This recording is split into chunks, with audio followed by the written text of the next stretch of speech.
the headings might have been a little bit different, but Same basic one. yeah, yep. Okay. Well, I guess we'll just get started with that then. Wait a minute, there's some feedback. I don't know what that's from. Sounds like rain. Yeah, it does, doesn't it? Okay. I Well, want to hear. I started mine with a company overview. Can everybody see this of what my company is? And this is where I'm not sure where everybody is heading with their companies and what they want to do. And I kind of feel like I'd love to hear some discussion on this. Basically, you can go ahead and read what I have up here. Let me make this a little bigger. But it's architects, builders, occupational therapists working together to design, build homes for safety and accessibility. And then OTs to evaluate the needs and ensure the plans are functional for the clients, which by plans, I mean the blueprints, because we do, I do a bit. I have different insurance companies actually send me blueprints that I go over and I tell them whether or not they're accessible. And then one way that we made a really nice little source of income for us is we offer hospital discharge services to people who've been catastrophically injured. Or even, see, we have auto insurance here, so that's really nice. So if you get hurt and you're in a wheelchair, we'll put in a wheelchair ramp and grab bars and portable showers. And that's been a really nice source of income for us. But you can also do that with workman's comp. I just got a call yesterday for workman's comp to go to their house, someone's house, and put together a workstation for them. So, I mean, there's a lot going on with workman's comp, and that's all over the place. I would really be interested, though, to find out what happens to, victims of auto accidents in other states, because it seems like you got to have something. We also design and develop plans for new homes and additions. We've been in business since 2006. Our headquarters is St. Joseph, Michigan, but we have satellite offices throughout the state of Michigan, and we do some work in Indiana, not a whole lot. But by satellite offices, that means the other OTs that work for me or the other builders that work for me. So that's what I meant by that's what I call our satellite offices. And then one thing we really push for is high quality, low maintenance materials so that our fixtures are high quality, so there's not a lot of repairs in the future. It's really no fun getting callbacks. It kills your profitability, and it's a lot of time and it's a lot of effort. Although I kind of feel like the nice thing about callbacks, if something goes wrong, everybody does well when things are good, but I kind of feel like when we have something go wrong with a project, or like for instance, we had a ceiling lift we've just had a lot of trouble with, and we followed through with it and we fixed the problem, even though it was really a lot of hassle. But it makes us look good that when things do go bad, we're there to make sure things are okay. And a lot of this kind of sounds like more of a construction sort of thing, and that's where we make most of our money, though, is through construction. We've been doing a lot more just therapy lately, and that's good money as well. But construction's kind of it. I don't know. I like construction, and I highly recommend each of you start working with construction. We work predominantly with workman's comp and auto via case managers. Thinking of working in the aging in place market, but you haven't really found a way, haven't really gone that route yet. So these are our future plans, and this was done, I think, in 2013. And we haven't made it to these future plans yet. Well, we do actually have a website with accessible products, and that we sell through our website. And then we have some accessible home designs. In fact, we've got quite a few of those that we've worked on over the last couple of years. But but we're not selling them online yet. And then the aging in place market, which we've done a little bit of aging in place, but I'll tell you what, it's hard to get paid for aging in place. Has anybody found a good way? I don't know. The aging in place market, I don't like that market. Has anybody had any success with that at all? No. Yeah. Okay. So why don't we do this? I assume let's see, what would be a good way to do this?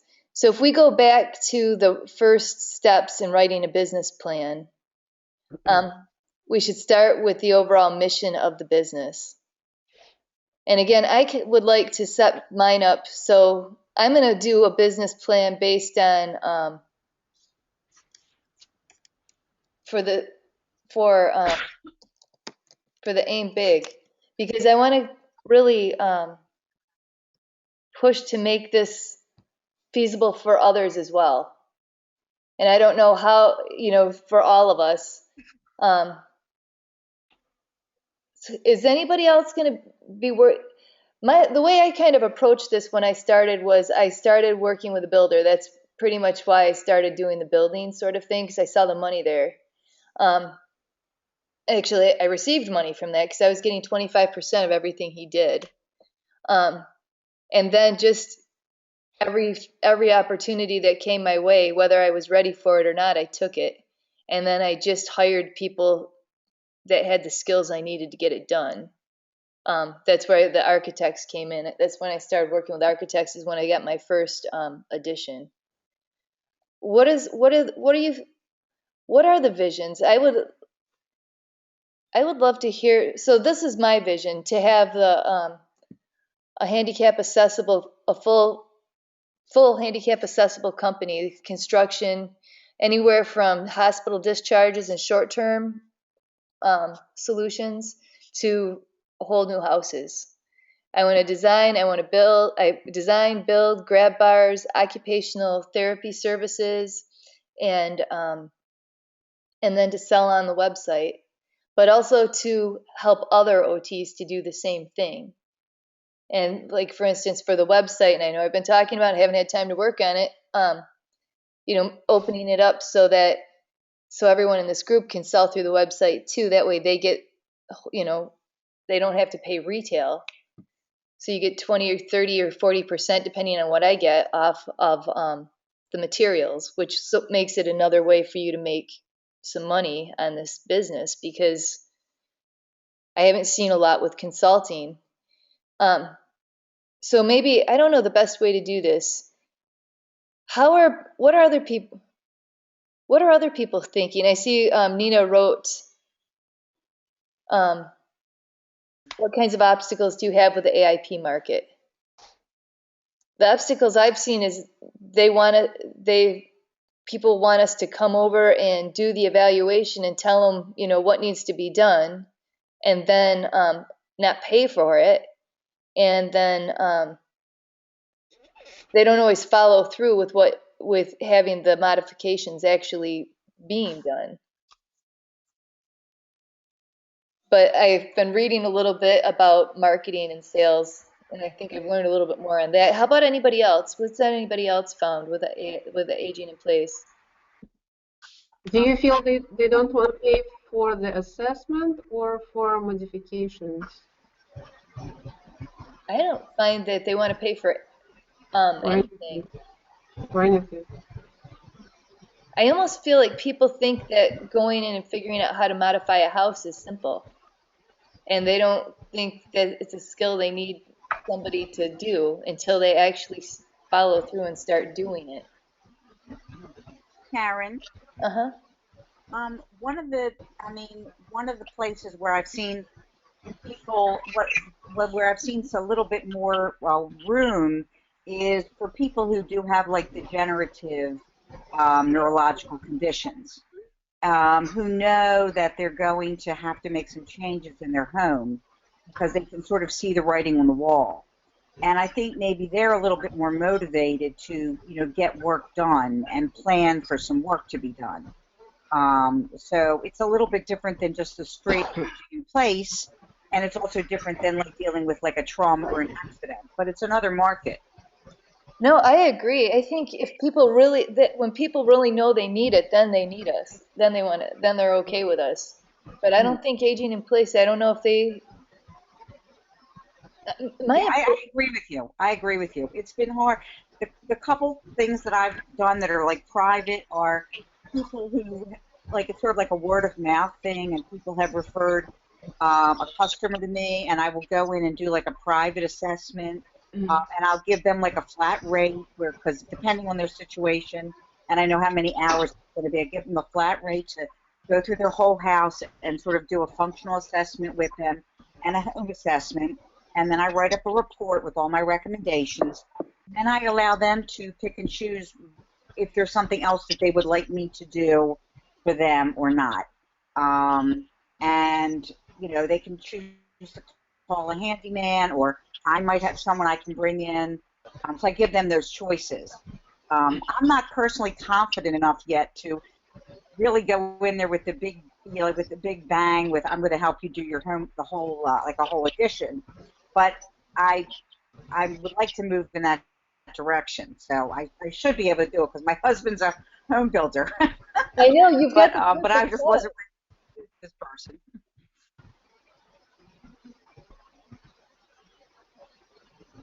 I'm sorry, what? You have the perfect setup. I know that. I know. Just my husband has generally been like new home construction. He just, you know, he has a certain business model. And I have introduced certain ideas to him that he has incorporated, like in terms of, you know, packages like for accessibility that he offers people, or like if somebody comes in and they have a disability, he lets them know that he, you know, that he has somebody quote on staff who's an OT who can, you know, help make some changes in the house for them. And we have, you know, we have incorporated elevators and elevator options in his homes as well.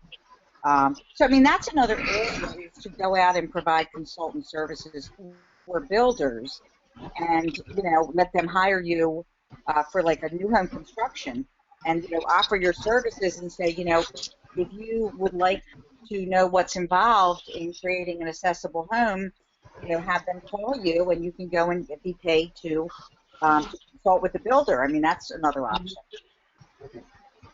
Good point. I'll be quiet. So, Nina, what's your three-pronged OT service?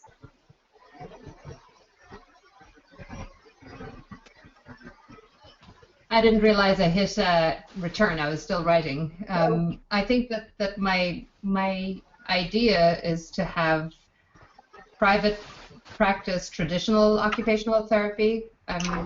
Got a more experience in neuro NDT type treatment, and also in the wellness side, looking at weight management, you know, lifestyle redesign, home, you know, health coaching side, and then also the accessible design. And you know, listening to you last week or at the last meeting made me shift that thought about the accessible design. I love your idea of why not be the boss. But my original thoughts had been to be that consultant on all three of those areas. That's a good way to go because you really do need to have a few different streams of income, especially at the beginning. Right, and I think I'm like your last speaker without the husband who has the building experience. I don't feel I have the skills that you know to take on that whole major business plan all at once. But I do love that idea, and I've seen occasions where I could have done it on a smaller scale, for instance, installing ramps and you know, smaller bathroom modifications that I would feel confident managing the project. Yeah, and really that's. So yeah, I'm really excited about that idea. Karen, this is here. I have a couple of questions for you. Okay. One is in thinking about what Nina mentioned about the whole issue about the comfort level. I'm in the same position where Nina is, where I could probably go and look at the bathroom or look at the entrance of the house and suggest modifications for the kitchen, for the bathroom, for the accessibility, adaptive equipment, and that kind of stuff, but not yet comfortable to go with someone who is planning the whole house building from the get-go and say, okay, so let's think about the big plan. So my question is, how did you develop your comfort level? Was it when you took the cabs, or was it that over time you became more comfortable, or because you worked with builders? And the other question is, how did you get involved with builders? Was it that you offered free services, or you went out and marketed your company, or how did it work out for you? What I did was I'm a competitive sailor, and one of the guys that was crewing on the boat, one of the boats I was sailing on, was a builder. We started talking, and he was telling me that he's doing rental wheelchair ramps. And you know, at the time I was just looking for some sort of business because I wanted to travel, and I didn't have enough money to travel as much as I wanted. So I was looking for a business, and I didn't know what sort of business, just I wanted a business. And then as I was talking to him and he was telling me about these wheelchair ramps, I told him, well, you know, I know a lot of handicapped people. I'm an OT. And explained to him what I was. And he said, I'll give you 25% of the take on any wheelchair ramp you bring to me. And so I happened to have a friend who got in a car accident and needed a wheelchair ramp, which was unfortunate. And then I knew a few other people who needed some wood wheelchair ramps built. And then he got a job remodeling a house for accessibility, but he didn't know what to do. So I just went with him and looked at it and got measurements and studied and put together a design. And I've helped him find the subcontractors, and we did it. I had no idea what I was doing. I just decided I was going to figure it out. But I mean, that's one nice thing about this group. There are a lot of people here with a lot of expertise. So I don't know. I just feel like decide what you want to do and do it. And it's going to be scary. I mean, I remember when I first someone called me and said, I need an addition built, designed and built. Can you do that? And I was like, yes, I can. And then I got off the phone. I was like, what I got myself into? But, you know, I just called people, and I knew I needed an architect. I called around, found a CAP certified architect. I needed a builder in that area. I did a bunch of research and got a builder who did new homes. Because these new home builders, they know what they're doing. They might not know accessibility, but they know how to build. And so I just took it from there. So Nice. But see, I think the key with the builders is not asking them, you know, pay me to do this. It's more, I can help you make some money. I will pay you to do this. I don't know. That's what worked for me. Sounds good. So in general, let's work on this business plan. What are you, I guess we got to start like with the vision. So I would assume then everybody's probably got their own vision of how it's going to be. Nina, I didn't start writing when you were talking. What was your can you just say the three-pronged plan again? You don't have to explain. I'll just like the basic one that I can write out. Sure. Traditional occupational therapy was the first one. Yeah, home-based, home care-based, wherever they want to be. You know, more flexible than actually home health care, because you can go anywhere as an individual, you know, as a private. And then wellness. And wellness being basically, I've looked at lifestyle redesign, which is a trademarked. I've taken courses in lifestyle redesign, which is a trademark model of occupational therapy out of USC, and it's looking at how to address things like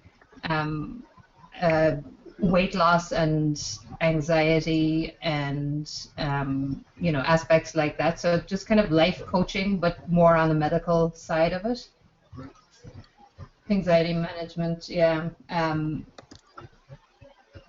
And then also accessibility design.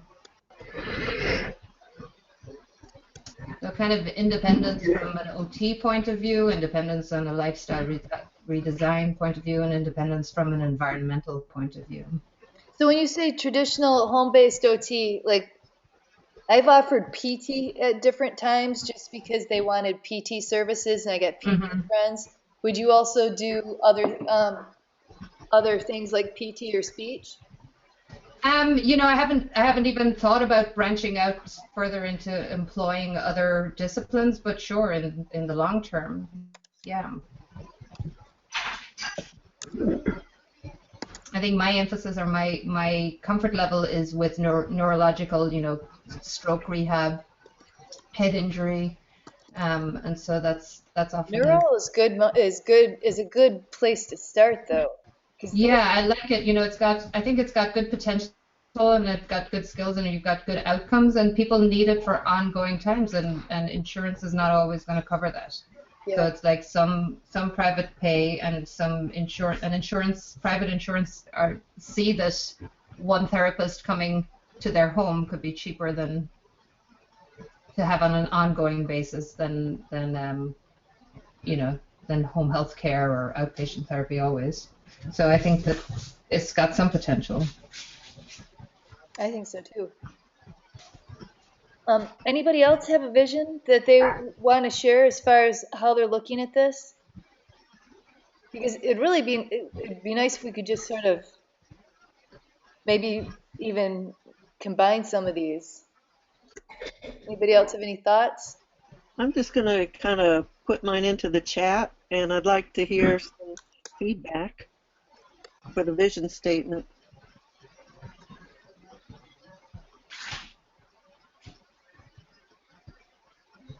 You want to read it? Or I guess we can. Yeah, it says, iAbility, which is, I guess, the name of the company, me, will increase the number of families that can remain in their homes through all stages of life, as well as to be inclusive for all family members by providing design services, products, and assessments to enable changes to the home environment that removes barriers for daily occupations and quality of life, which is a long sentence.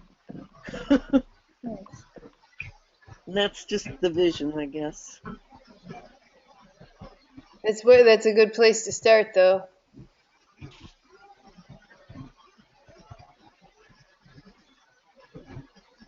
And we'll need the vision in order to do the brochures.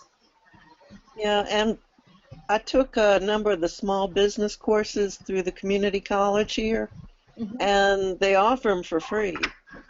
And they go through the business plan, bookkeeping, social media, contracting with the government, and all these other courses. And it's a nice thing, I guess, the state legislators decide to pay for. And they offer it for anybody who wants it. And so they always said that do the vision statement first, and then do your vision. Because everything's going to come from the vision. Okay. I don't know if that makes sense. It does. So why don't we all spend a little bit of time working on our vision statements? Is there anything? Oh, here comes one. Nancy, to provide consultation. Well, do you want to read it, Nancy?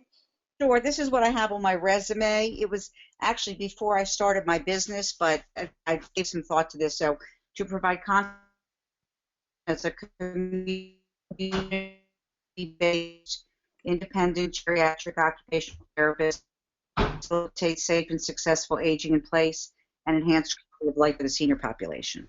Nice.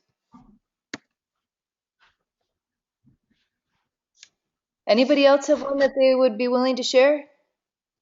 And then why don't we I'll start working on we'll start tweaking.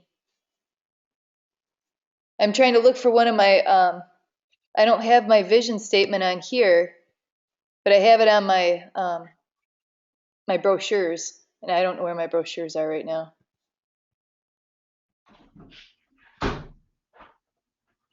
Anybody else have one they'd like to share?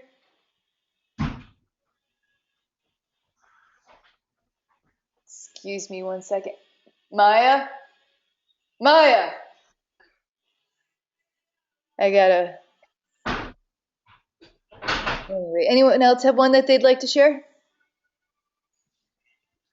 Actually, I don't have a written one, but I started incorporating the principles of universal design in my reports, and I feel like if you have a base that you take off from, you help your referral sources understand the direction and foundation that you are building your recommendations on. And I tell them that my goal is to help you create a more accessible, safer, and functional environment that will be friendly to your needs, related to my understanding of your abilities and limitations. So I sort of put that statement out there for them to see where I'm going, and it's amazing that so many times people may not be overly thrilled about my visit at times, and after I leave, they will be very thankful that I introduced solutions that they would not have thought themselves. Nice. Here's Nina's. You want to read it, Nina?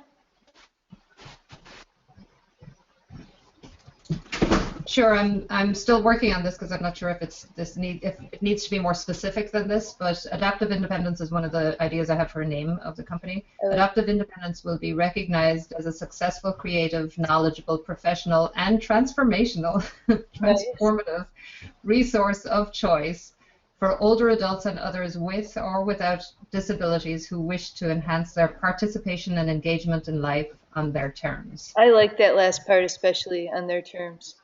Oh, good. Thank you. Yeah. I don't know, though. Do you think that's too broad? Is that just, as I'm reading it, I'm like, what else is there? I'm just covering everything. I think the vision statement is supposed to be broad. It's supposed to be broad. Yeah, that's what I was thinking. And I guess with the mission statement, you get more specific, right? Correct.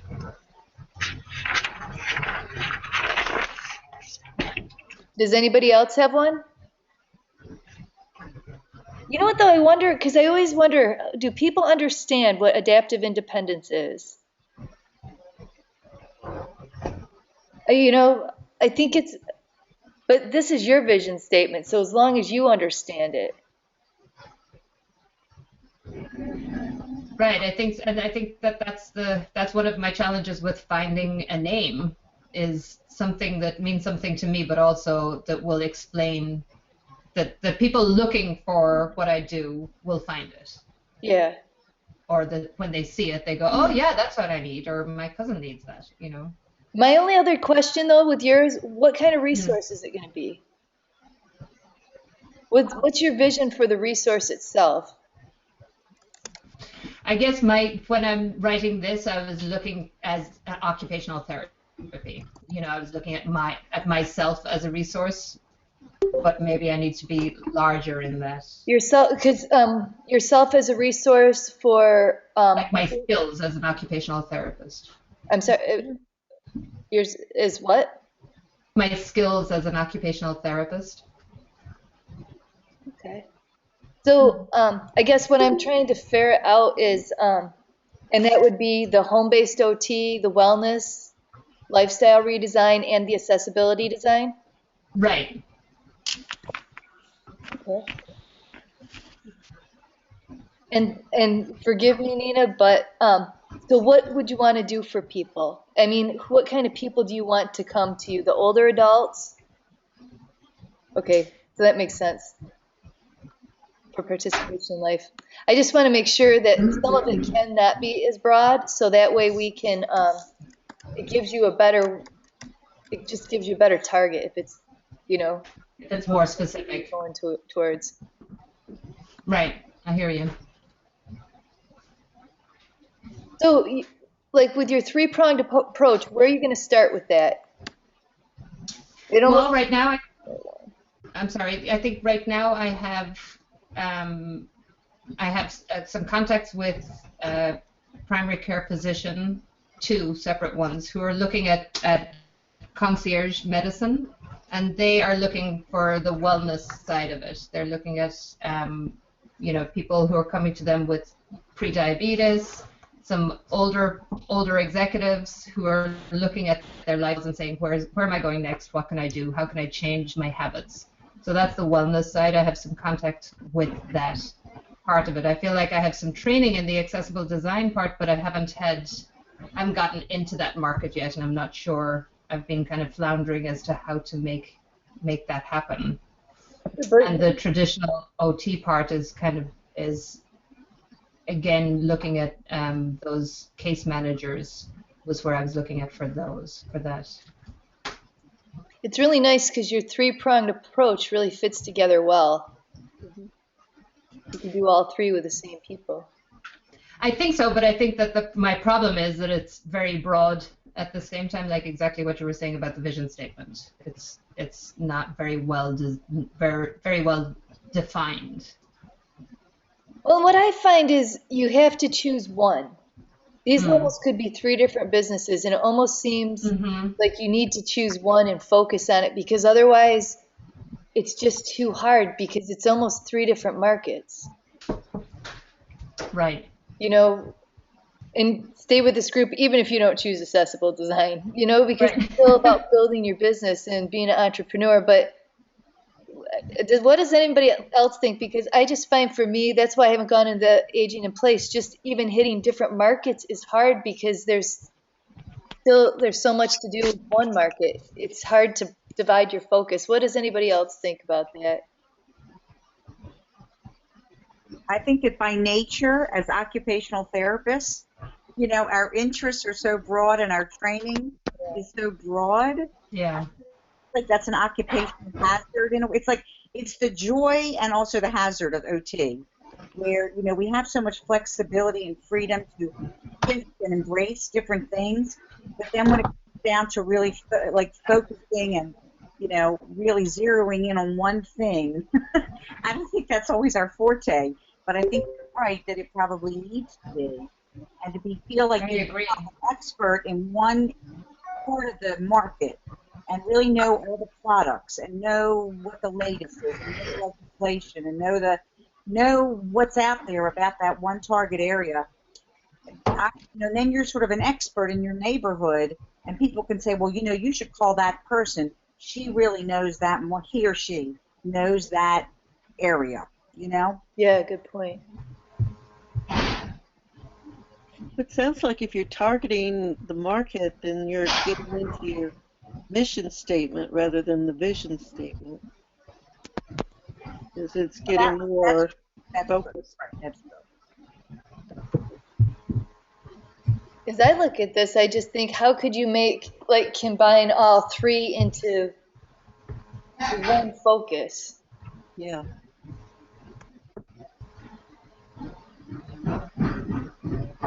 Hey, Nina, of those 3, what would be your favorite to do? The traditional home-based OT? The thing with the traditional home-based OT is there's a lot of competition. You wouldn't be differentiating yourself very well. Right. Because that's the other thing. Let's try to skip out on as much competition as possible. But I mean, everybody should speak up. But what I kind of feel like you should do the wellness or the accessibility, and just kind of bring this traditional based OT in through the back door. Right. Yeah, I think right now I'm really excited by the wellness and lifestyle redesign type of work. But I think I agree with the last speaker as well. It seems like as an OT, it's really hard for me when I'm focusing on the environment. My OT skills some of them feel rusty. So I want to keep that open a little bit. But I totally agree that the focus needs to be zeroed in. I think that's my difficulty.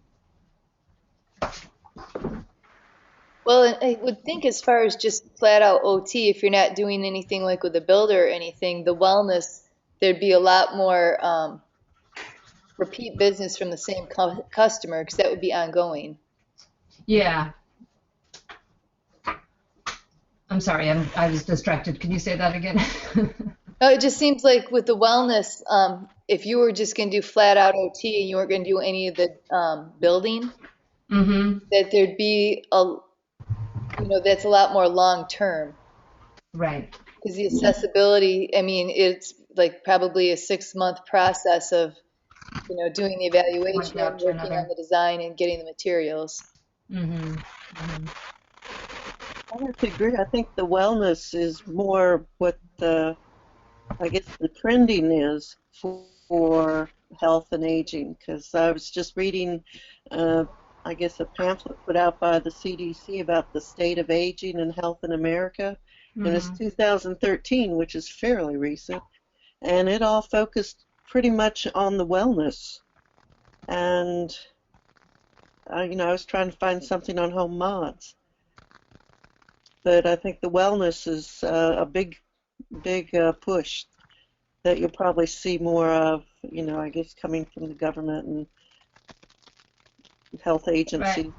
I think there's a lot of fall prevention Yeah, there's a and lot. wellness push, and yeah. But I think that, yeah. So the wellness might be a great focus. The only thing is, you got a lot of competition from, I don't know, athletic people, nutritionists. But with everything, there's a lot of competition. You just have Yeah. to figure out a way to spin it so Right. you're unique. Gotta market it. Yeah, Right, and I think I have a little in right now that I'm really pretty excited about. A friend of mine who's a physician is looking at getting right in there with the concierge medicine, which is taking a step back to traditional primary care medicine, and he is looking for ways of having this kind of support for his clients. And I think he's finding more and more really active, proactive seniors in his client base. Um, so yeah, so that's one of the sides of it that I'm pretty excited about.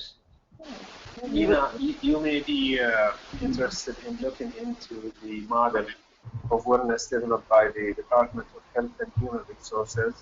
If you Uh-huh. go and Google 8 dimensions of wellness, you would see a phenomenal model that they have developed where it identifies all 8 dimensions that basically would be the foundation for enhancing the well-being of an individual.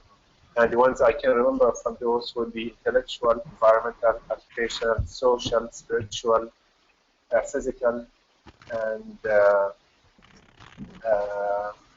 I guess one is escaping me. But I think it is what OT is all about.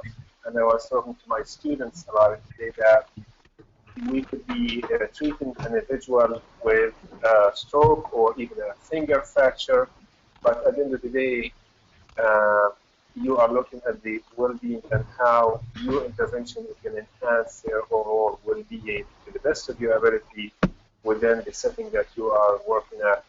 And you might want to look up the TED Talk for Dr. Her name is Lisa Rankin. She one who moved from the typical medicine practice to became a wellness and holistic approach kind of a physician who speaks about healthy aging. And I know that I don't know who mentioned CDC. Well, it's impressive that CDC for the longest time was promoting healthy aging, and now as older adults and baby boomers are growing up in age, and the average age is about 76, they moved that motto where they are calling for active aging. So if we inject the modifications and accessibility concept in there, probably that will enhance the ability of people to be more active, so the environment is facilitated and not bearing their engagement.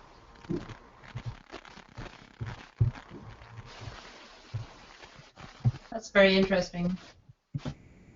Can you give me the first resource that you mentioned again for the foundations of enhancing wellness? It's if you Google 8 dimensions of wellness, Okay. the model will come up. Okay. All right. And Joe, do you want to read yours? Yeah, sure.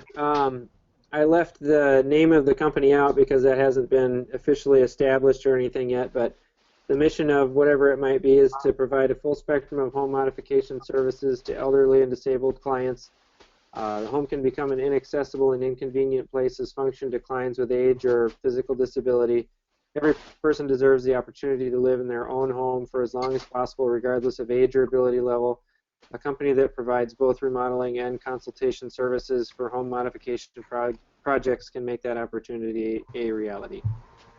That's good. I really like the one about, living as long as they can, regardless of age or ability level. I feel like that's what we do. That's what we offer. Right, exactly. That sounds great. So you're thinking remodeling and consultation. Yeah, that part's a little bit up in the air. In the state that I'm in, a person can be a quote-unquote handyman and do work if it falls within the certain categories and doesn't move outside of those certain categories. You don't have to be a licensed builder in order to do that. But if you want to do a full spectrum of things, you would have to become a licensed builder. So that's sort of the question right now. I think initially, my thought right now at least, is initially to start off staying within the scope that a handyman could do, and if that doesn't work, then consider going on and getting the full-on contractor's license and all of that. So but some of it depends on I'm still in the process of trying to figure out how much insurance would cost for a handyman sort of thing, and insurance for consultation and stuff like that. So if anybody has any input on that, I would greatly appreciate it.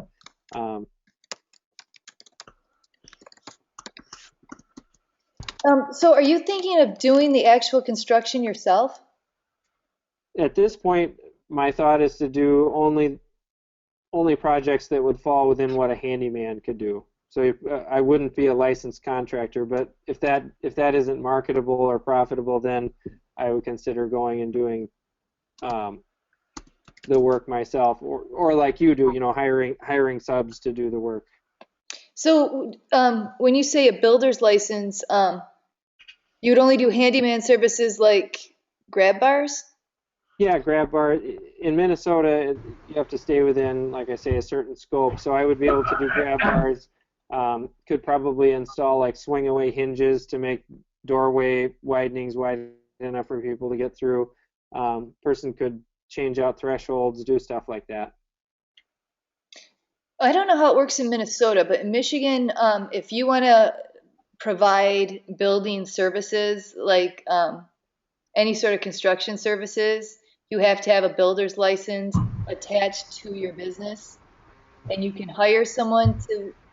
You can hire somebody who's got a builder's license and attach that to your business. Or I found a loophole. I met with an attorney and we put together a joint venture agreement. So everything we did, it was a joint venture, so it all went through the builder's license. So that enabled me to do stuff. Is that how it is in Minnesota too, that you can't offer building services? It sounds like above a certain scope. Yeah, if you stay within a certain scope, you don't need a builder's license. There's like 8 different categories of things, and you have to stay within just one of those 8 categories. So one of them is like finished carpentry, another one is drywall, and et cetera, et cetera. But if you stay within one, you don't need a builder's license. But if you go outside of just one of those categories, then you do. Doesn't your father have a builder's license? Well, he's retired now. He doesn't have his license anymore, but yeah, he was a contractor. Yeah, had his license and everything. Yeah, it's too bad you couldn't just help him just revisit his builder's license and then attach that to your business. Yeah, that is a possibility also. Yeah, I mean, that's where the we money don't. is. Yeah, we don't live in the same area, so that makes it a little more challenging. I mean, But he lives a couple hours away, but is he in Minnesota though? yes. Yeah. He doesn't have to be he doesn't actually have to be hands-on there, but like one thing I do, I've got builders throughout the state of Michigan. That way I can, there's not enough business just where I'm at, although it looks like it's built getting more and more. I don't know, just a thought, Joe. But Yeah, no, I'm wide open to any thoughts. I just don't like if a person is the licensed contractor, like who are you the contractor according to who are you the contractor? So like for instance, are you the one that is pulling permits from the city and writing the estimates and doing all of those sort of contracting things, or how does that work? um, sometimes I work with guys. There's a guy over in Bay City who's really a great carpenter. He does really good work, but he doesn't have his builder's license. So when I do jobs with him, I pull the permits because he can't do it. He doesn't have a builder's license. But most of the guys I work with, my requirements is they have to have a builder's license, with the exception of a few, and they have to be insured. And there's no exception for the insurance. Right, of course. Because I have to have my own builder's insurance, and if they have insurance, then my insurance is less. So that's one of my requirements. Everybody I work with I try to say has to have a builder's license except for in special circumstances, but everybody's got to have insurance. And then for the guys with builder's licenses, I have them pull the permits because it's a lot easier to, I don't know, I don't want to get too much into this, but the building inspectors can be real jerks to people sometimes if they're coming in from out of the area. They are suspicious of you. And so Yeah. it's easier to have somebody who lives there, they know, pull the permit. Plus, I always feel like if the builder's pulling the permit, he's going to take it a whole lot more serious. Plus, Yeah. so I always have the builders pull the permits, unless for some reason they can't. And there's just very few people that I work with that I have enough that I really admire enough to say, hey, you're great at what you do, even though it's a hassle in Michigan to get a builder's permit. You got to do 60 hours of classwork and then take a 5-hour exam. And a lot of people fail the exam the first time around. So, Yeah, it's a similar situation here too.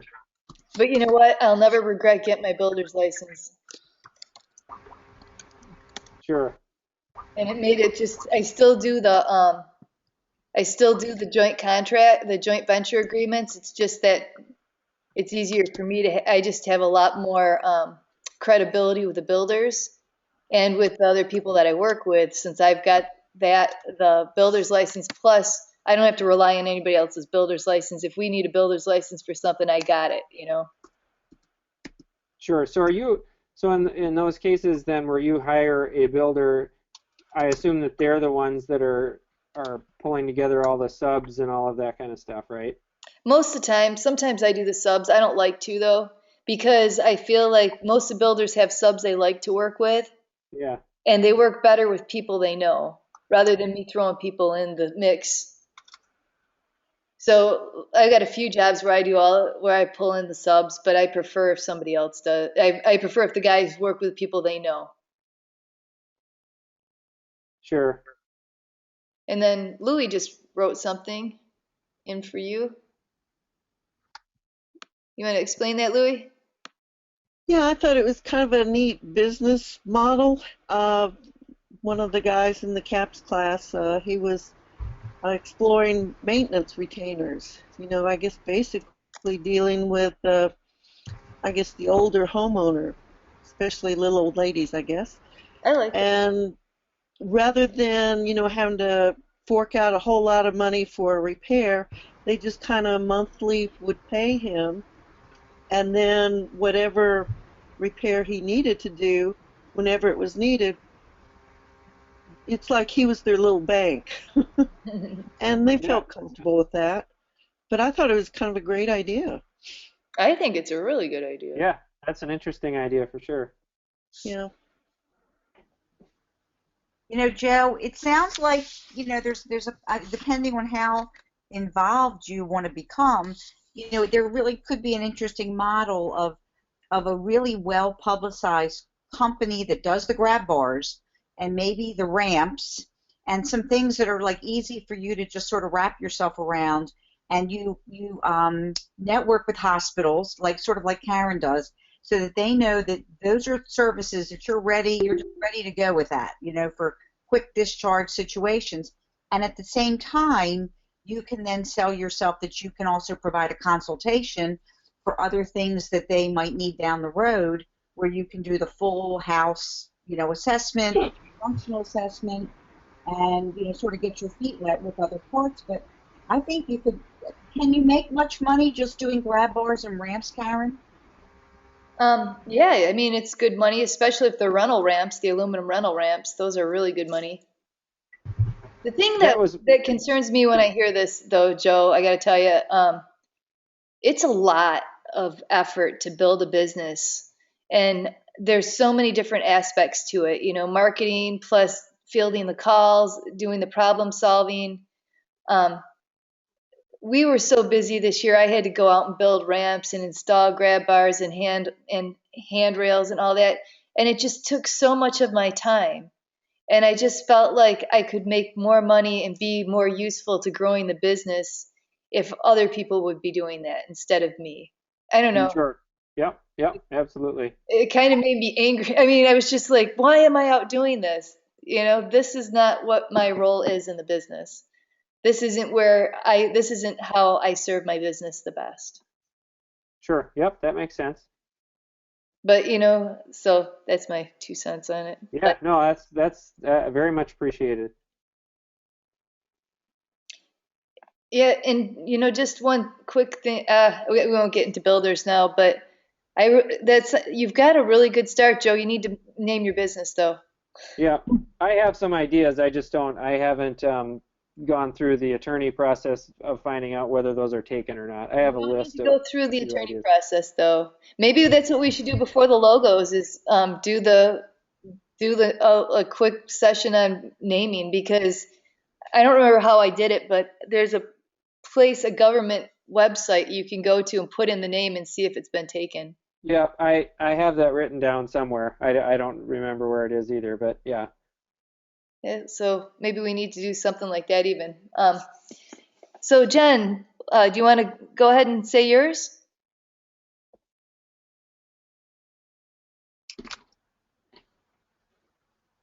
Are you there, Jen?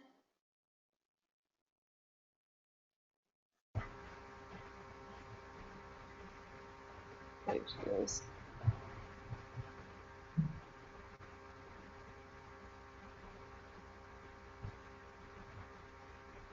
So I can read yours for you if you'd like, Jen.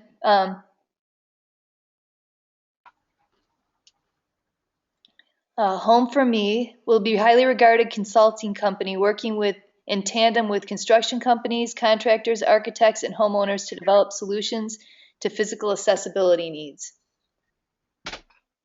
I think that's a great mission. Okay, can you hear me now? Yeah, Oh, yeah. okay. Go ahead. I have to push the right button, I guess. I am not, first of all, I haven't started a business at all. This is just one of my, kind of my dreams to do. I'm currently an OT in a large hospital, and it's kind of become my role to be the home mods person. And so that's why I was interested in this group. So as you guys were talking, I just kind of came up with this. This is literally just off the top of my head. So I don't know, I just wanted, this is not something I'm going to launch in the next 6 months for sure, but it's a start. You know, I'm kind of going to be doing this, you know, kind of patchwork until I can figure out how to get it all done. Does that make sense? Yeah, that makes sense. It's a lot of. So, yeah, so I don't know. So you guys were talking about, you know, visions, and I thought maybe I would try to do that here. Unfortunately, it seems it's very generic, and maybe it seems that I'm not really sure what my vision is, what I feel like. It's a good start. Mhm. And you've got a name. That's really good. Well, it's just something I came up with, and it doesn't seem to be it hasn't been taken, and I'm like Joe, it hasn't really been vetted. It's certainly not registered or anything, but it's an idea. So, So when you say working in tandem, what does tandem mean? well, I guess working with those companies, the folks that would need detailed accessible services, accessible information. So if just like you guys were talking about earlier, if you have a builder who has been asked to build an accessible home, he needs a resource for that. So would hopefully be the resource for that company. Nice.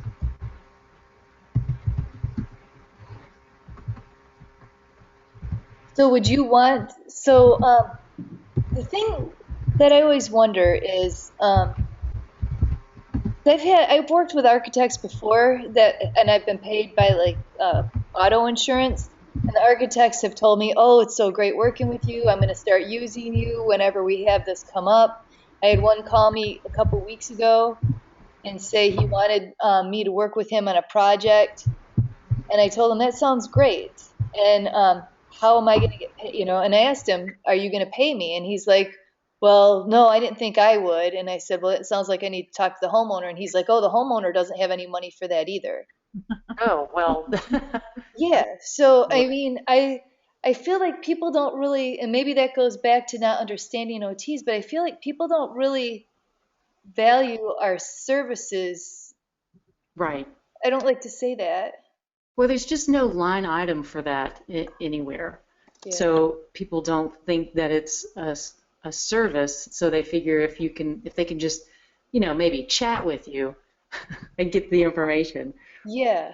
That's Well, kind of how I see it. I think You know because how we're you in the could do health this? field too. What was that? Because we're in the health field, people are used to, does insurance pay for it? And that's how people approach health, especially older people. Will Medicare pay for it? Will Medicaid pay for it? They might go out and spend money to get their hair done. They might take a vacation, But when it comes to health-related things, I think they really are reluctant to spend money on things that they see as a health service. Yeah, I think you're right. I think you're right. Well, So does that seem like that's a hang up is getting paid? I How do you establish yourself or establish OT for that matter in the marketplace as a viable line item that needs to be paid? That seems to be one of our biggest issues. I think it is.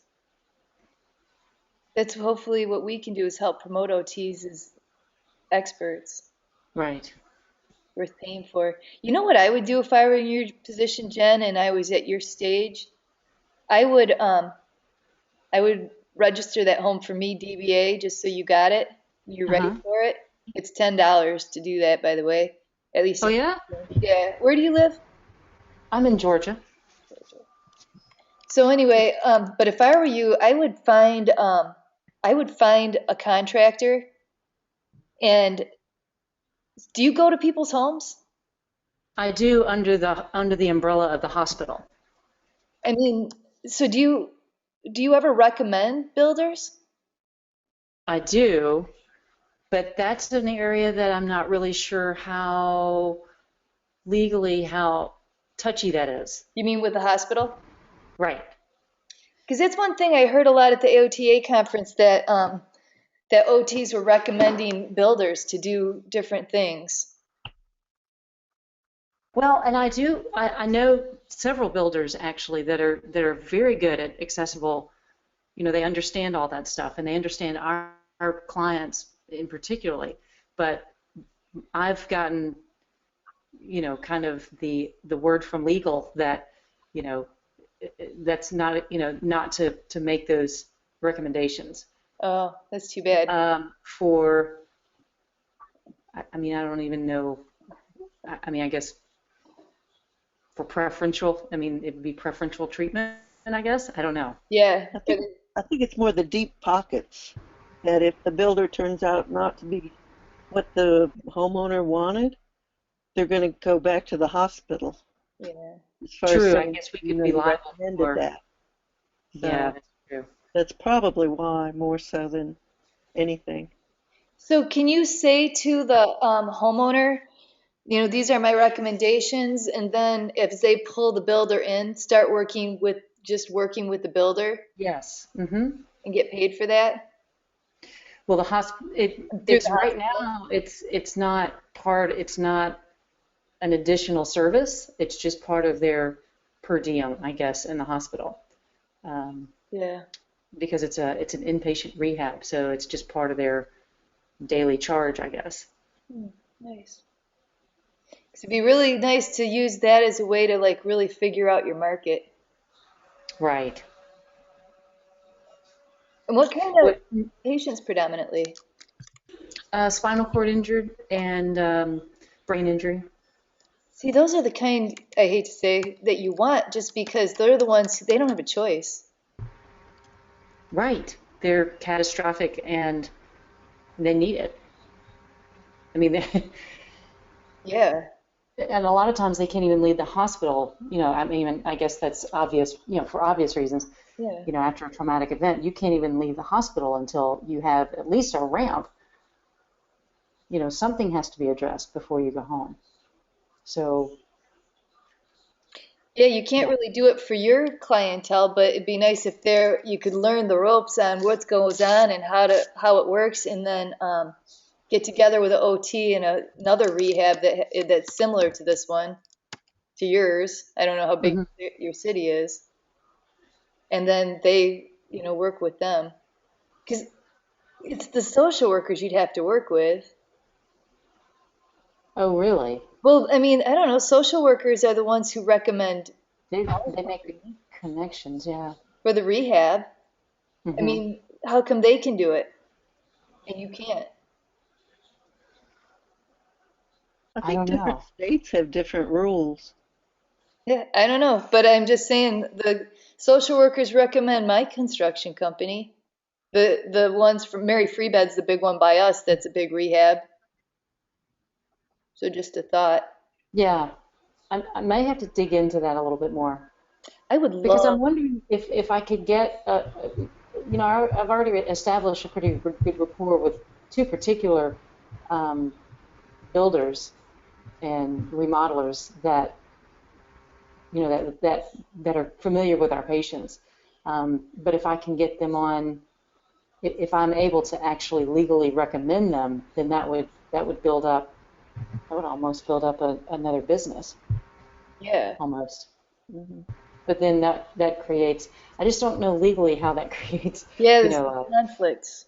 a conflict of interest and yeah.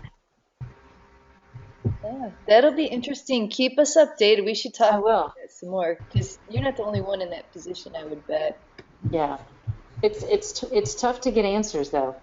Nobody really wants to talk about it. Nobody knows. That's Yeah. you just got. That could be it too. What part of Georgia are you in? I'm in Atlanta. Oh, so you're not the only game in town as far as rehab goes. For this particular uh, patient population, yeah. Which is really the best one We're for what we're for. a model spinal cord injury hospital. So we have folks out of state as well as in state that come here. Man, pay attention. There's a business in there. I know. There I really is. know. I'm trying to figure out my angle. So Yeah, I want to think about that. I think we should all think about that because that's good for all of us. Definitely. yeah, how to develop Something outside of from your work. something outside, yeah, something outside of such a huge population that is like an incredible feeder population. You know, it's a great feeder hospital, I guess. You should talk to the May case. I suggest something? Yeah. Well, would it perhaps to consider, perhaps there's some support groups in the community that are maybe not directly related to the hospital, but whether, I don't know if it's for spinal cord injury or something related, there's got to be support groups. And perhaps you could get involved with that, where you might do some talks, education, talk about adaptive equipment, the latest and greatest things you're aware of, and get in unrelated to specifically the hospital. You form some relationships there. Oh, that's a There great might be idea. people in the community who might be interested in your services. Yeah, that's a great idea. And have one of those builders that you like work for you. You tell them, you get the job, and then have them go bid it and work with them on it. Aha. And so they pay home for me. The client pays home for me, and you pay the builder because you want them to look at you as money in the door, not money out the door. Gotcha. Oh, now that's a great idea. Because this is a pretty large, Atlanta's a pretty large metropolitan area, so I'm sure there's multiple support groups that would be along this line. That's a great idea. Yeah, my mom has Parkinson's, so I go to the Parkinson's support group, and I've gotten jobs through that too. Oh, wow, okay. But ALS is a big one, and multiple sclerosis is also a big one. And there's money in Michigan for ALS home mods. But yeah, you definitely got some potential there. Yes.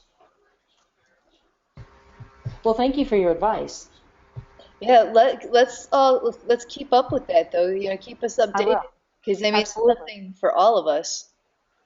Yeah, I'll figure out if there's a path and see if we can recreate that. Yeah, that there is. But it just irritates me that OT isn't seen as something people want to pay for. But yeah, they'll pay for home mods, like the physical part of it. Let's jump back to Joe real quick. What were you thinking, Joe? I haven't read the what you typed in.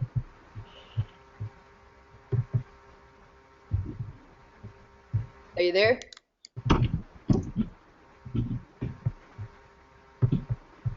Yep, sorry, I had myself on mute. Nancy was commenting while we were talking. I just wanted to thank her for her comments.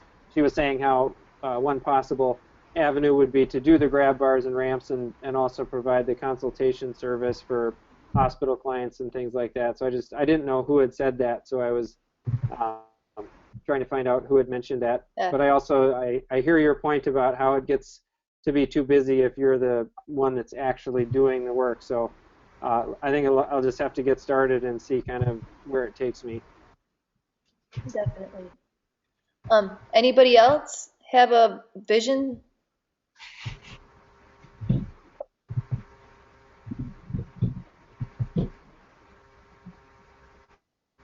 Well, why don't we do this? It's almost 9:30, so why don't we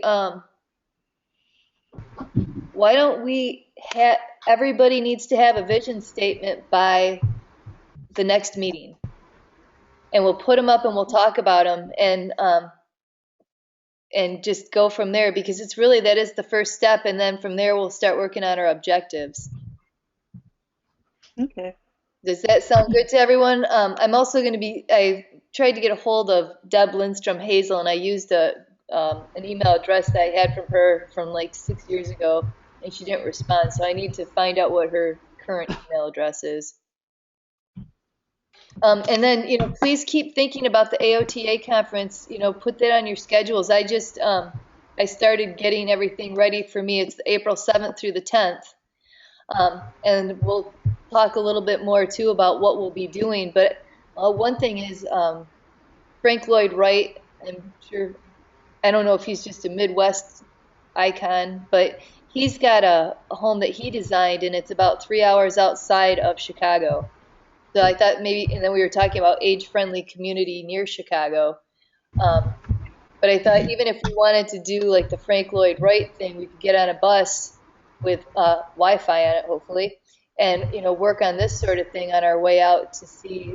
Would anybody else be interested in seeing the? Oh, wait, the next meeting's with Susie Stark. Good point, Jacqueline. But anyway, So that's one thing I was thinking was maybe maybe we could do something like that. So we'll put something together for that. But please, if you can, make it to the AOTA conference. I think it would be really great for everything. Jacqueline, you want to say a little bit about Susie Stark? Looks like your thing's muted. There you go.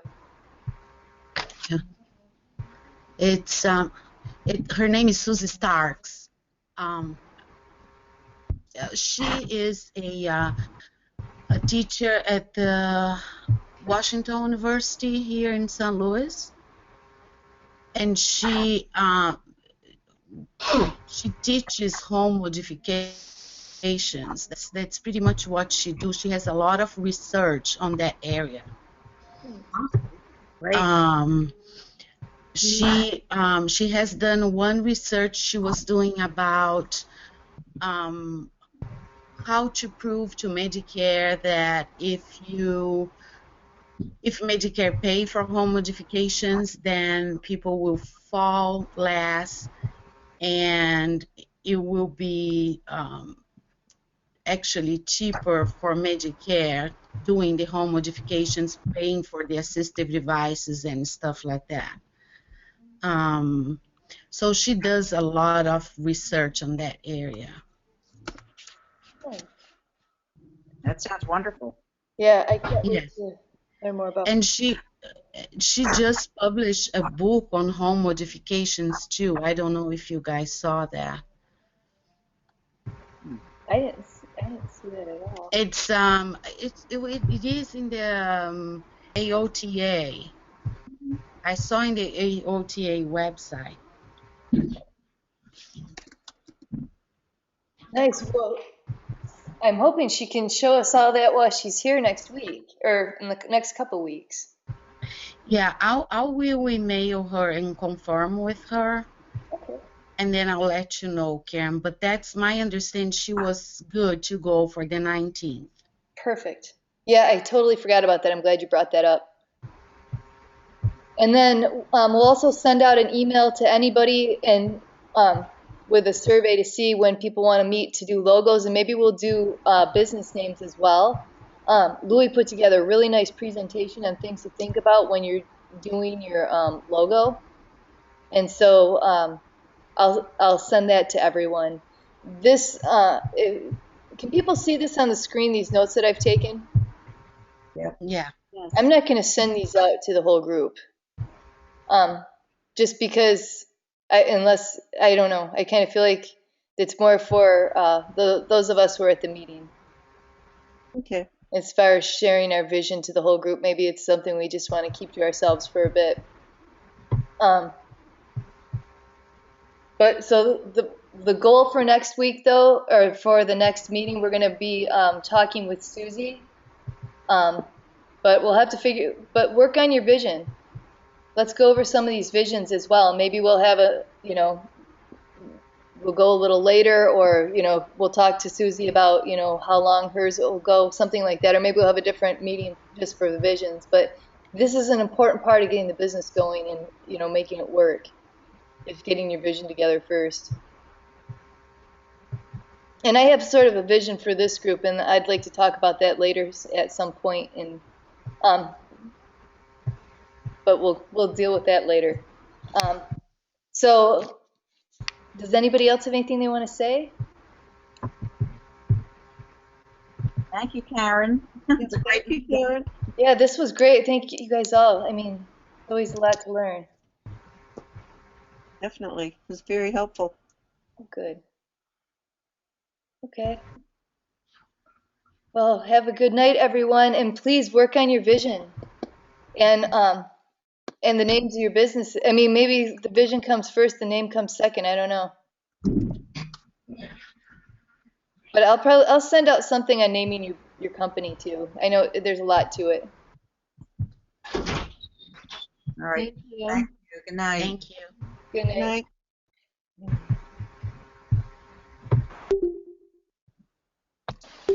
Good night. Oh, one more thing for anybody who's still here.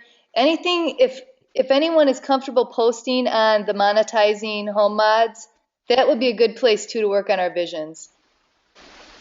where everybody could be a part of it, if you're comfortable. Okay. All